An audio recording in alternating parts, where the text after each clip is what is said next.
ಆಧುನಿಕ ವಿಜ್ಞಾನಕ್ಕೆ ಸವಾಲಾದಂಥ ಅನೇಕ ಸಮಸ್ಯೆಗಳಿವೆ. ಅದೇ ಸೈಕೋಸೊಮ್ಯಾಟಿಕ್ ಅಂತ ಹೇಳೋದು. 10,000 ಫೋಬಿಯಾಸ್ ಇದೆ. ಒಂದು ಫೋಬಿಯಾನು ಕೂಡ ಈ ವಿಜ್ಞಾನದಿಂದ ಸಾಲ್ವ್ ಮಾಡೋಕ್ಕಾಗಲ್ಲ. ಅದಕ್ಕೆ ಟ್ಯಾಬ್ಲೆಟ್ ಇಲ್ಲ, ಅದಕ್ಕೆ ಇಂಜೆಕ್ಷನ್ ಇಲ್ಲ. ಉದಾಹರಣೆಗೆ ಫಿಯರ್ ಆಫ್ ಹೈಡ್ರೋಫೋಬಿಯಾ ಅಂತ ಒಂದಿದೆ. ಕೆಲವು ನೀರು ಕಂಡ್ರೆ ಹೆದರ್ಕೊಳ್ತಾರೆ.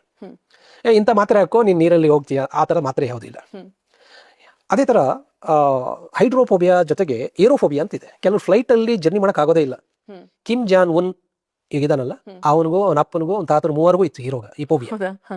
ದೆ never flew in the flight. ಅಂದರೆ ಏರೋಫೋಬಿಯಾ ಅಂತ. ಎತ್ತರಕ್ಕೆ ಹೋದ್ರೆ ಕೆಲವರಿಗೆ ಆಗೋದಿಲ್ಲ. ಈ ಫೋಬಿಯಾ ಯಾಕೆ ಬರ್ತದೆ, ಅದಕ್ಕೆ ಏನು ಚಿಕಿತ್ಸೆ ಇದೆ ಅನ್ನೋದು ಮೆಡಿಕಲಲ್ಲಿಲ್ಲ, ನಮ್ಮಲ್ಲಿದೆ. ಆ ಫೋಬಿಯಾನ ಅಡ್ರೆಸ್ ಮಾಡ್ಬೋದು. ಅದೇ ಥರ ಮೆರಿಟಲ್ ಇಶ್ಯೂಸ್ ಇರ್ಬೋದು, ಕೆಲವು ಸ್ಕಿನ್ ಡಿಸಾರ್ಡರ್ಸ್ ಇರ್ಬೋದು, ಕೆಲವು ಬಿಹೇವಿಯರಲ್ ಪ್ರಾಬ್ಲಮ್ ಇರ್ಬೋದು, ಕೆಲವರು ಸುಮ್ಮನೆ ಸುಳ್ಳು ಹೇಳ್ತಿರ್ತಾರೆ, they are happy with lying. ಕೆಲವು ಸುಮ್ಮನೆ ಚಟಕ್ಕಾಗಿ ಕದಿತಿರ್ತಾರೆ, ಹ್ಯಾಬಿಚುವಲ್ ಅಫೆಂಡರ್ಸ್ ಅಂತಾರೆ. ಅದೊಂಥರ ವಿಕೃತವಾದ ಆನಂದ. ಸೊ ಈ ಥರ ಈ ಬಿಹೇವಿಯರಲ್ ಪ್ರಾಬ್ಲಮ್ಸ್ ರಿಲೇಟೆಡ್ ಇದೆಯಲ್ಲ, ಅದಕ್ಕೆ ಮೆಡಿಕಲಲ್ಲಿ ಏನು ಇದಿಲ್ಲ, ಸೊಲ್ಯೂಷನ್ ಇಲ್ಲ. ನಮ್ಮ ಥೆರಪಿಯಲ್ಲಿ ಇದೆ, ಹಿಪ್ನೋಥೆರಪಿ ಮತ್ತು ರಿಗ್ರೆಷನ್ ಥೆರಪಿಯಲ್ಲಿ ಇದೆ.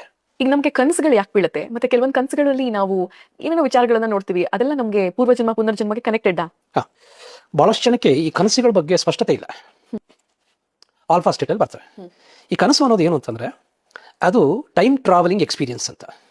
ನಾವು ಕನಸಲ್ಲಿ ಹಿಂದಕ್ಕೆ ಹೋಗ್ತೀವಿ, ನಮ್ಮ ಪ್ರಜ್ಞೆ ಹಿಮ್ಮುಖ ಸಂಚಾರ ಮಾಡಿದ್ರೆ ನಮಗೆ ಈ ಲೈಫಿಗೆ ಸಂಬಂಧಪಟ್ಟಂಥ ಅನೇಕ ದೃಶ್ಯಗಳು ನಮ್ಮ ಕನಸಲ್ಲಿ ಬರ್ತವೆ. ದೃಶ್ಯಗಳು, ವಿಷಯಗಳು, ಈವೆಂಟ್ಸು, ಏನು ಸಾವುಗಳು, ನೋವುಗಳು, ಅನೇಕ ದೃಶ್ಯಗಳೆಲ್ಲ ಬರ್ತವೆ. ಅದು ಈ ಲೈಫ್ ಸಂಬಂಧಪಟ್ಟಿದ್ದಲ್ಲ. ಅದು ಪ್ರೀವಿಯಸ್ ಲೈಫ್ಗೆ ಹೋಗ್ಬಿಟ್ಟು ಅಲ್ಲಿನ ಒಂದಷ್ಟು ಅಪೂರ್ಣತೆಗಳನ್ನು ಕನಸಿನ ರೂಪದಲ್ಲಿ ನಮಗೆ ತೋರಿಸಿ ಅದು ಪೂರ್ಣ ಆಗುತ್ತೆ.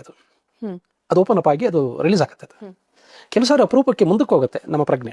ಮುಂದಕ್ಕೆ ಹೋದಾಗ ಮುಂದೆ ಯಾರೋ ಸಾಯುವುದು ನಮಗೆ ಕನಸಲ್ಲಿ ಬರ್ಬೋದು, ಇನ್ಯಾರಿಗೋ ಆಕ್ಸಿಡೆಂಟ್ ಆಗೋರು ನಮ್ಮ ಕನಸಲ್ಲಿ ಬರ್ಬೋದು, ಇನ್ಯಾವುದೋ ದೇಶಗಳು ನಾವು ಹೋಗುವಂಥದ್ದು ಕನಸಲ್ಲಿ ಬರ್ಬೋದು, ಇನ್ಯಾವುದೋ ವ್ಯಕ್ತಿಗಳನ್ನು ಮೀಟ್ ಮಾಡ್ತಕ್ಕಂಥದ್ದು ಕೂಡ ಕನಸಲ್ಲಿ ಬರ್ಬೋದು.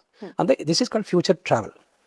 ಈ ಒಟ್ಟು ಎರಡು ಮುಮ್ಮುಖ ಸಂಚಾರ, ಹಿಮ್ಮುಖ ಸಂಚಾರ ಸೇರಿದ್ರೆ ಅದು ಟೈಮ್ ಟ್ರಾವೆಲಿಂಗ್ ಅಂತ ಹೇಳ್ತಾರೆ. ಸೊ ಕಾನ್ಷಿಯಸ್ಲಿ ನಾವು ಟೈಮ್ ಟ್ರಾವೆಲ್ ಮಾಡೋಕ್ಕಾಗಲ್ಲ. ಟೈಮ್ ರೆಸ್ಟ್ರಿಕ್ಟೆಡ್ ಮೈಂಡ್ ಯಾವುದಂದ್ರೆ ಕಾನ್ಷಿಯಸ್ ಮೈಂಡ್. ಕಾಲಬಾಧಿತ ಮನಸ್ಸು, ಕಾಲಾತೀತ ಮನಸ್ಸು ಅಂತ ಎರಡಿದೆ. ಈ ಕಾಲಾತೀತ ಮನಸ್ಸು ಕನಸಿನಲ್ಲಿ ಆದಾಗ ಇವೆಲ್ಲ ಆಗತ್ತೆ.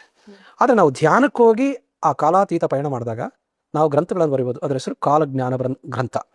ಅದನ್ನ ಸುಮಾರು ಜನ ಬರೆದಿದ್ದಾರೆ. ಕೈವಾರ ನಾರಾಯಣಪ್ಪನವ್ರು ಬರೆದಿದ್ದಾರೆ. ಆಮೇಲೆ ವೀರಬ್ರಹ್ಮೇಂದ್ರ ಸ್ವಾಮಿಗಳು ಮುಂದೆ ಏನು ನಡೀತದೆ ಅಂತ 250 ವರ್ಷದ ಹಿಂದೆ ಬರೆದಿದ್ದಾರೆ. ಮಾರ್ಗಾನ್ ರಾಬರ್ಟ್ಸನ್ ಅಂತ ಅವನು ಹೀಗೆ ಟೈಮ್ ಟ್ರಾವೆಲ್ ಮಾಡಿಬಿಟ್ಟು ಒಂದು ಪುಸ್ತಕ ಬರೆದಾನೆ, Titan, the wreck of Titan ಅಂತ. 1898ರಲ್ಲಿ ಅದು ಪುಸ್ತಕ ಪಬ್ಲಿಷ್ ಆಗಿದ್ದು. ಆ ಪುಸ್ತಕ ಏನು ಹೇಳುತ್ತೆ ಅಂತಂದ್ರೆ, ಒಂದು ಟೈಟಾನಿಕ್ ಟ್ರಾಜಿಡಿ ಹೆಂಗಾಯಿತು, ಎಷ್ಟು ಜನ ಸತ್ರು, ಅದು ಎಲ್ಲಿಗೆ ಹೊರಟಿತ್ತು, ಆ ದೋಣಿ ಅದು ಅಡುಗೆ ಹೆಂಗಿತ್ತು ಅಂತೆಲ್ಲ. ಆದರೆ ಟೈಟಾನಿಕ್ ಟ್ರಾಜಿಡಿ ಆಗಿದ್ದು 1912ಅಲ್ಲಿ ಪುಸ್ತಕ ಪಬ್ಲಿಷ್